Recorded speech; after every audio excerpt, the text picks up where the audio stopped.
Right to be Read podcast, episode number 133, interview with Morgan MacDonald. You are listening to the Right to be Read podcast, and this is your host, Ani Alexander. Hello there and welcome to the Right to be Read podcast. It's me, Ani Alexander, and today, as always, with this Right to be Read podcast episode, I will try to inspire and encourage you. And I think at this period especially, it's very important. And why is that? Well, because we are at November, and November is what? November is the National Novel Writing Month. So more than 300,000 writers right now are starting their novels. So they will be writing novels in a month at NaNoWriMo.org, and it's very challenging, it's very intensive month, it's very difficult, and I hope that you have already started, that you are moving forward, that you are punching those word codes, and that at the end of this month you will end up with a novel. I am not really doing a NaNoWriMo this time, I'm doing something different, and I will share you about my experiences and my choices in the next episode, most probably. But I still write every day, and I have started writing my novel today. So I'm in the same place with you guys, and I have the same challenges. So today I have a special guest. Her name is Morgan MacDonald, and she helps people in their writing journey. And today we will be talking about things that are very important, especially if you are in this intensive writing period, which is the reasons why people don't write although they want to. We cover writer's block, writer's doubt, what to do when you lose inspiration, writing discipline, how to come up with new writing ideas, and the most important thing is Morgan will share with us writing productivity tips, which I think you will need this month too.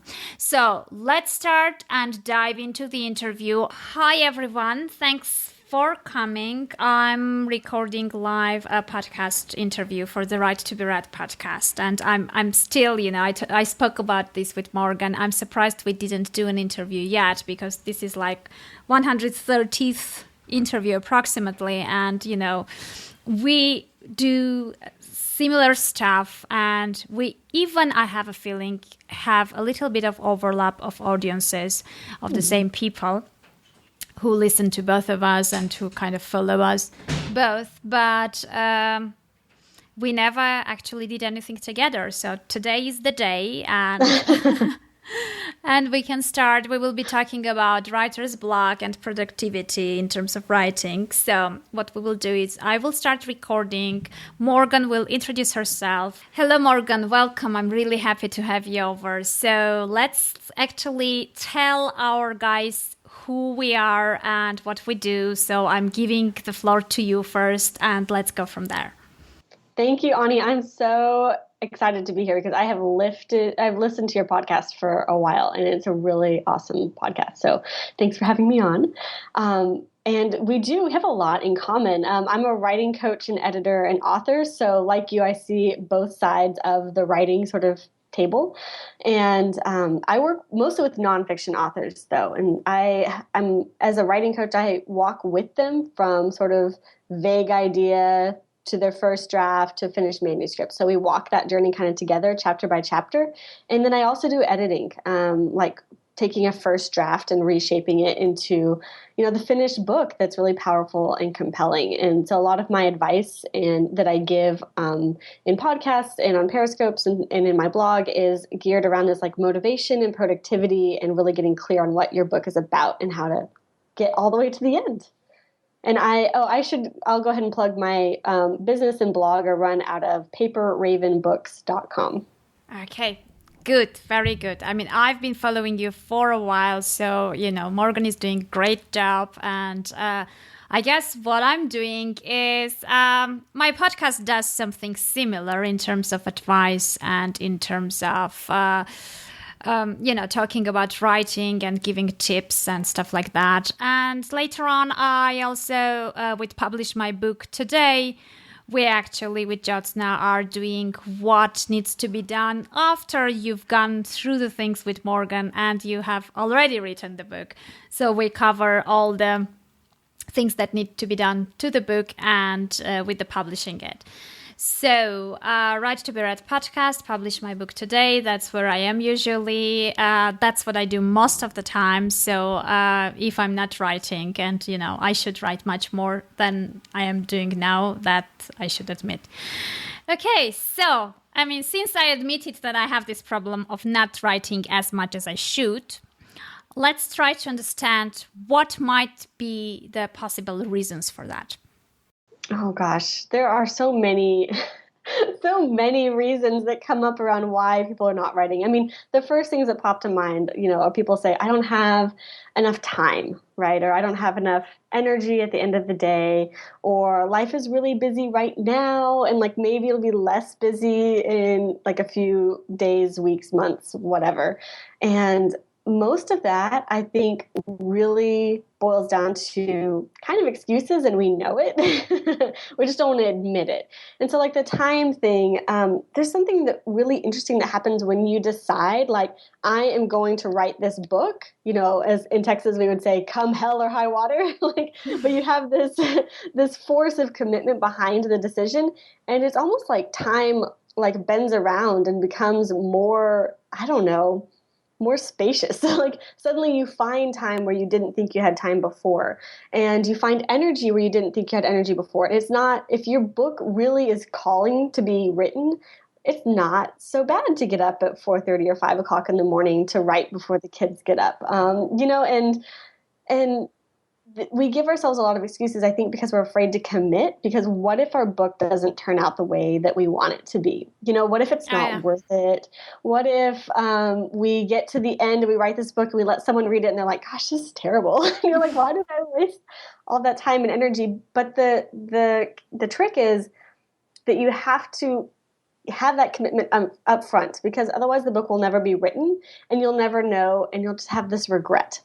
Oh, yeah. And so it really comes down to making that decision and discovering why the book is important to you in that first place. And if you can really latch on and hang on to that why, the time and the energy and the busyness kind of fades into the background, and you're focusing on the book, and it just becomes so compelling that you can't help but write it. Yeah, exactly. Actually, what I remember is we spoke about this on podcasts a lot, about time and not having time and the challenge of finding time and stuff like that. But actually, what Chris Brogan told me, and I kind of, it stayed in my memory, was that everyone has the same 24 hours in a day. So basically, it's not really about finding time, it's about making time. So you just, you usually make time for things that are priority to you. And I guess, the time won't be an issue anymore once the writing becomes a priority. And then you start with that. Mm-hmm, exactly. And once you really solidify on, your life only has room for a few priorities. And so it's true that once the book becomes a priority, other things might, like I said, fade into the background for a season. Not everything is equally important all the time. And so there are seasons in life where maybe you sacrifice something just even for 3 months to write the book. And I think that's something that is a misconception for a lot of people who are coming into the writing world, is that they think that writers write for an hour or more every single day for their entire lives. And that's just not true. To write a book, you really need to set aside anywhere from 2 months to 6 months, depending on how long your book is, and focus on the book. And for that season, make that a priority. And then when the book is finished, you can return to sort of quote unquote normal life. And writers do the same thing. They have the same sort of seasonal life. Oh, yeah. Yeah, exactly. I agree. So let's just think about someone who thinks, first of all, I'm looking at the subject, and we're decided that we're going to talk about writer's block. So do you believe in writer's block? Do you think that such thing exists? I don't believe in writer's block the way that most people talk about it, which is writers tend to say, I know what I want to say, but I don't know how to say it. So that, I think, is actually a false way of communicating what they're struggling with. most writers, when they reach that point where there's like a brick wall and they're like, there's something that I want to say on the other side of the wall, but I can't put words to it. It's just they think that they have to clarify the idea first and then write it. But it's the exact opposite. You write and then clarify. And so I don't believe in writer's block in that you aren't physically able to write because of course you're physically able to write. And so what I usually, when I'm working with authors who are experiencing this writer's block, we actually do a quick mindset shift exercise first, which is reconnecting with your why. So we revisit why they started writing the book in the first place. What kind of impact or change were they hoping to make in the lives of their readers and in their own lives? And so we actually condense this why. We write it out into like 3, 4, 5 sentences. And the author literally has to write out, I am writing this book because it will change my readers' lives in this way. And it will change my life in this way. And I encourage them to even dream big and say, like, I will sell books and have a business and be able to live, the life I want to live. So capture all of those like hopes and dreams around the book, write it out, and then suddenly that motivation it like sort of wells up again and you're like ready to write, even if you're still a little bit stuck on what to write. And then you're more able and willing to do like free writing, like where you're just spitting out words for 20 minutes at a time. And if you will continue and persist at free writing when you aren't sure what you're writing, the clarity will come. Oh, yeah, exactly. I mean, I was told that, when you have a perceived writer's block, what you're doing is you have to start to write the bad stuff before the good stuff comes out. So that's how many explain that. You actually brought a really important and interesting thing that I've been thinking about quite a lot and talking about quite a lot lately, and that's the writer's mindset and how important it is and how much it's actually bringing you to a certain state, which either helps with your writing or it just becomes an obstacle and stops you from writing. So let's talk about that in this case. What are there any ways so a writer who starts to write his book, and I would even go further and say his first book, puts himself into the right mindset? Yeah, that's a great question. I think the why statement is a really important foundational. So I would really encourage anyone who is either starting a book or is stuck in the middle of a book to revisit that why exercise that we just talked about, the 3 to 5 sentences, how this book will impact your reader and how it will impact your life. And then I would recommend sort of a acknowledging your own self-doubts exercise.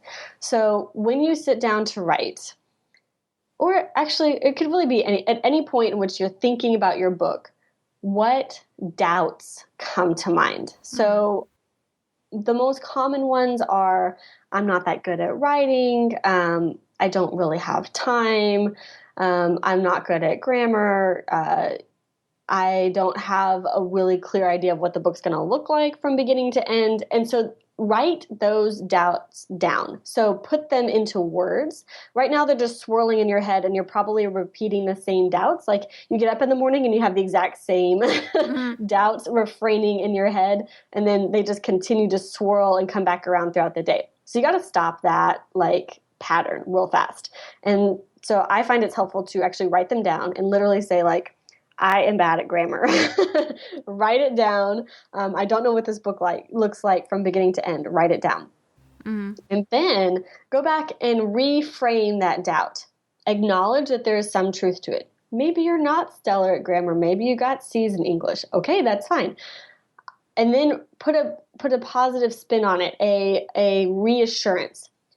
I'm not that great at grammar, comma, but I can hire an editor who is great at grammar. I don't have time right now, comma, right? That part may be true, comma, but I can have time from 8:30 to 9 o'clock tonight. So take that doubt put a comma, add a but, and add something positive to it. And then the last one I would say is I don't know what my book looks like from beginning to end, comma, but I can take the next step forward. I can write the next chapter.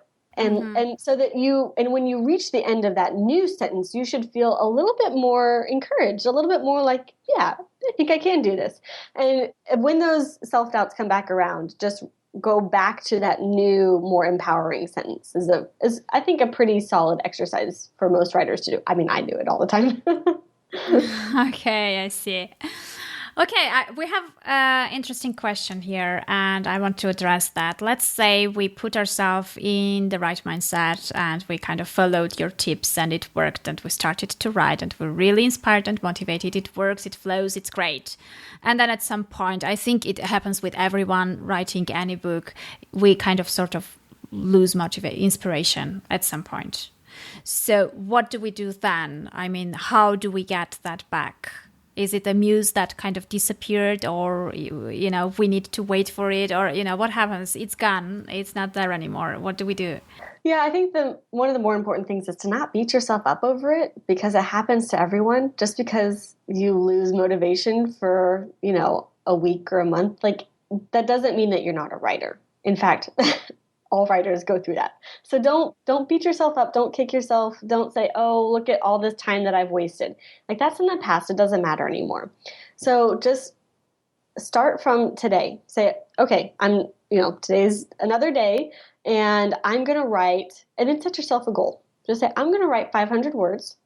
I don't know if they're going to be good. I don't know if they're going to be about this topic, but just release yourself from that weight and the guilt and the negativity, because that is not going to serve you well in finishing your book. You really need to bring yourself back into a place of feeling more positive and optimistic before the writing is even going to feel good anymore. So it's almost like the energy that you bring to the writing is as important as what you write. So if you continue to beat yourself up and talk negatively to yourself, you're not going to want to write. So don't do that. Yeah.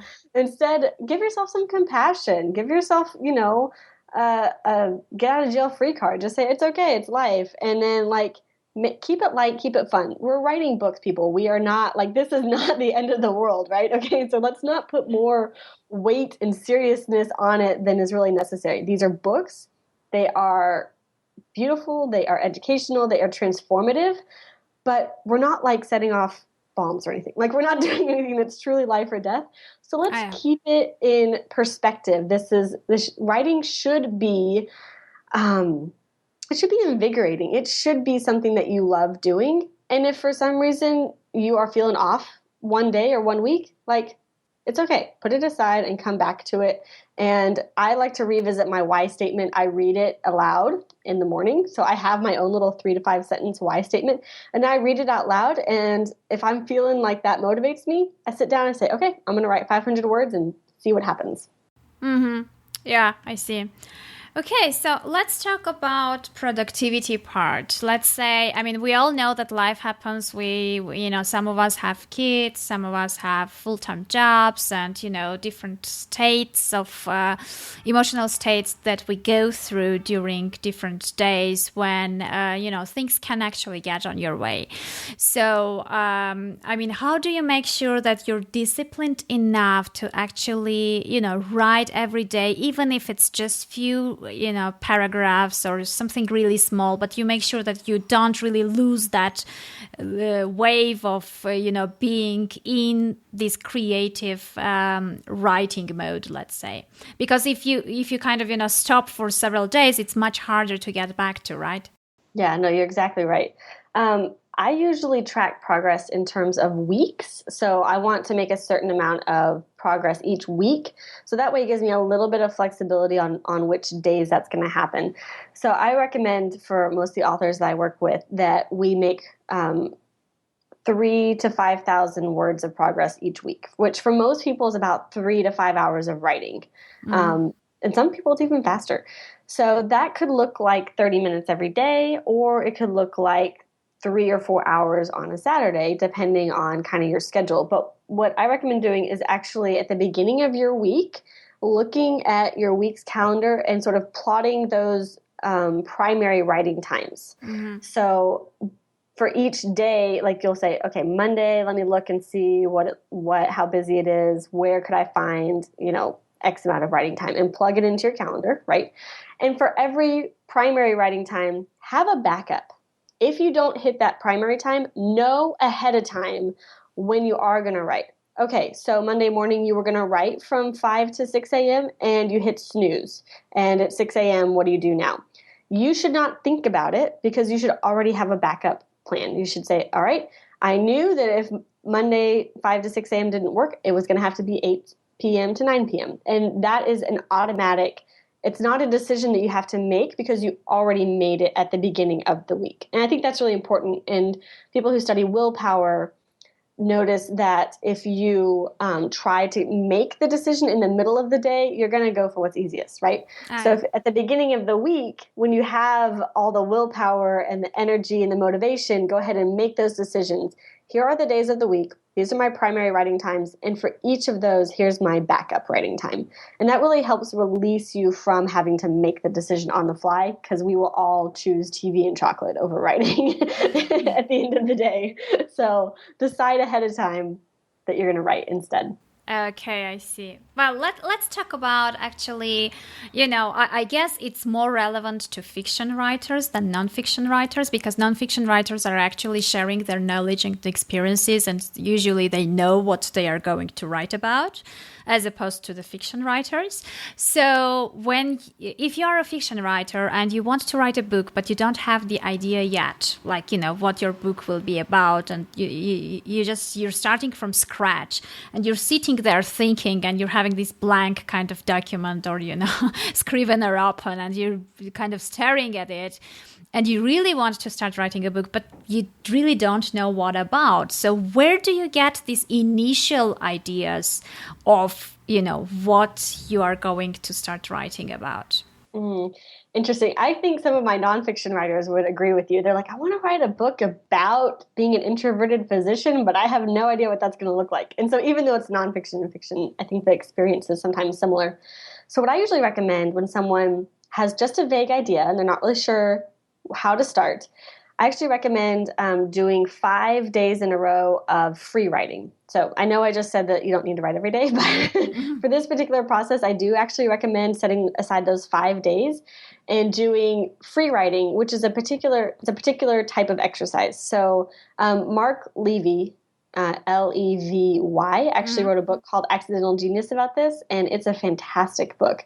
But I have borrowed from him in this exercise, but it's super simple. You get a timer, and I always write with a timer. I always set a timer for like 25 minutes when I'm writing. Oh, interesting. But for this, it's like my favorite tool, and maybe we should talk about that after this too. But set a timer for like 10 minutes. Make it short, make it doable, make it feel easy. Set a timer for 10 minutes. You're going to turn off all your, distractions, no phone, no browser, no kids. Make sure the kids are taken care of, and literally no interruptions, because you want to like focus your mind super like intensely on this 10-minute chunk of writing. And you put your hands to the keyboard, and you literally type as fast as you physically can. And it's super uncomfortable at first because you're typing faster than you can actually think is the goal, because you have lots of like ideas and associations and memories sort of stored up in your brain, right? But before you can actually get them out, usually the judgmental part of your brain is saying, no, it's a terrible idea. Don't write that. That's dumb. You get 3 words out and you say, oh, those don't sound good. And you delete, backspace, erase. So this is actually trying to push past that part of your brain. And if you can type or write, if you handwrite faster, that's fine, faster than you think for 10 full minutes, I guarantee you will have a new insight, because there is something in the back of your brain that you just have not tapped into yet. And so you can start with 5 minutes on the first day, and then 10 minutes on the second day, and then the third day you can try 15, but do 5 days in a row. And the reason I recommend it being in a row is because when you activate or start to bring those thoughts to the forefront of your mind. And then you're going to go about your day or go to sleep or those sorts of things. And then you come back and try to re-access them. It's almost like they're easier to pull up again. It's like your brain is like, okay, I've been sort of mulling over this and it's easier now. And so when you do that 5 days in a row, every single time you'll have a new insight. And so I would bet big money by the end of 5 days, you'd be ready to really start organizing what your book is going to look like. Okay, I see. I should try that. I never did. You should. Okay, so let's talk about the productivity tips that help you most. I mean, what are you doing usually to make sure that your writing is productive and you make most of your time, actually? Yeah, so I actually have 3 top tips for productivity. Number 1 is use a timer. I love my timer. Well, I mean, my timer is my phone, but but every single time I sit down to write anything, like blog posts, I'm going to sit down and answer a bunch of emails. I'm going to actually work on my book or my course or whatever it is I'm writing. I always pull out my timer and I set it for 25 minutes. And at the end of 25 minutes, I take a 5-minute break. And if I'm still working on it, I come back and do another 25 minutes.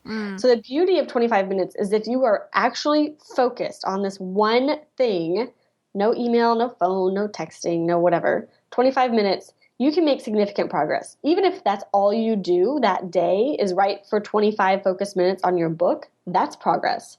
So that's actually how I wrote my book that I just released this summer. Was my baby was 4 months old and we were getting up in the morning for the first feeding before everyone else was awake. And so we'd do our feeding. I'd put her down on the couch and I would set my phone for 25 minutes. She couldn't roll over at that point, which was nice. She's got a little bigger Then now. It becomes harder, right? It becomes harder. But I would write for 25 minutes and that's it. That's all I would do for the rest of the day. Then it was off to, busy life. And I mean, when I'm at work, right now, this is like client time and business time. And so I'm not writing a book right now. And I just did that every day for a little over 2 months and had a book. So don't underestimate the power of working with a timer and working in 25-minute intervals. It's super powerful. The second one is to track your progress. So every writing session, write down the date and the word count, like how many words that you wrote and how many minutes you wrote, so that you can see a progress unfolding on the sheet. It's really awesome to watch that happen.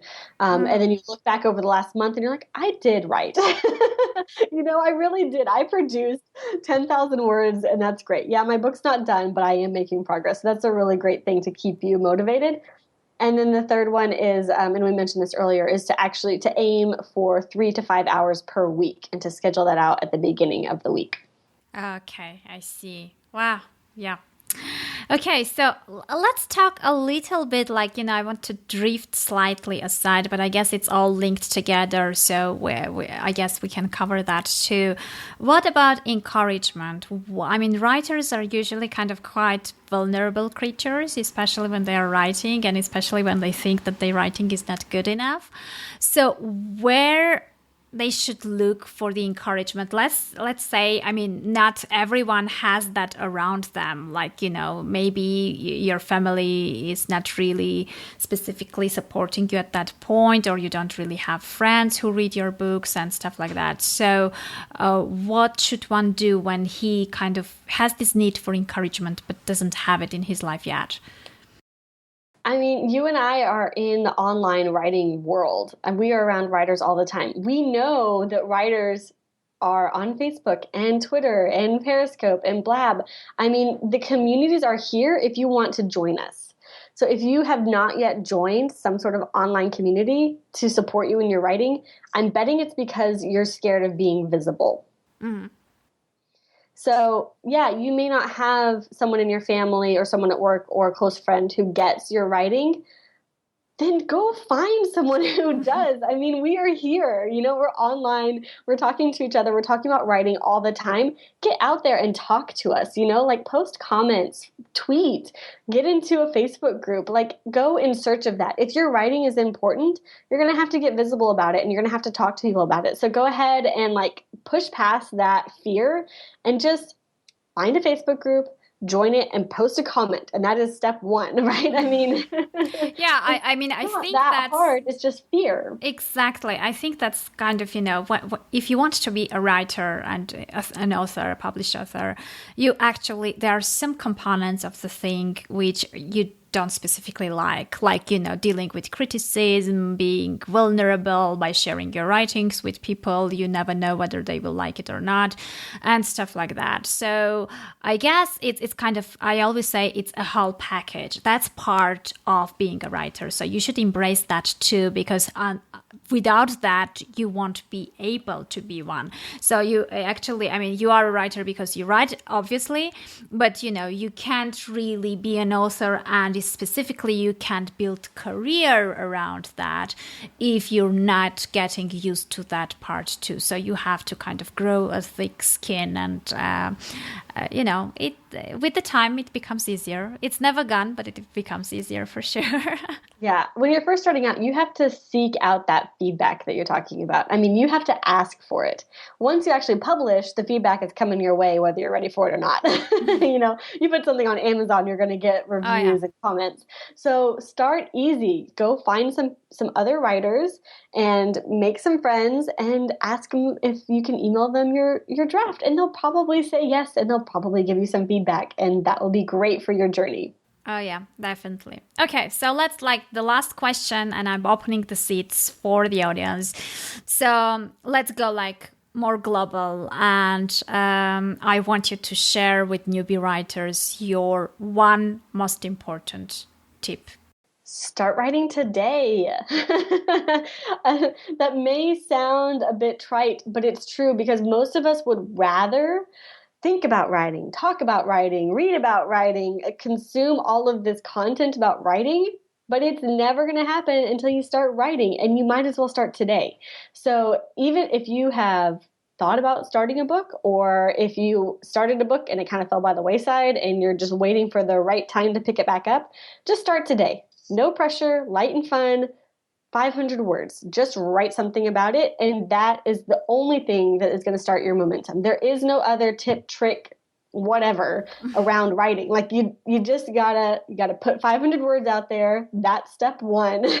And then this motivation, the why, the schedules, that stuff will come. You will improve and you will get better at it. But you have to start writing today, because if you don't start today, then when will you? Okay, guys. So after this podcast, me and Morgan encourage you to go and start writing the first 500 words. Okay. Sorry to interrupt. Sure. I do have a special gift for your podcast listeners. So if you want to know sort of the 12 steps that I use to coach authors through this book writing process, I call it the 12 easy steps to write an ebook that builds your business and boosts your platform. It's a quick start sort of ebook guide, and I put a special link up for you at paperravenbooks.com/Ani, ANI. Wow. And you guys can just go download that for free, and that will lay out the whole book writing process for you. Oh, great. Go and grab it, guys. Okay, well, thanks a lot. Okay, it seems like that's it for this episode. I really hope that this interview has been useful for your novel writing.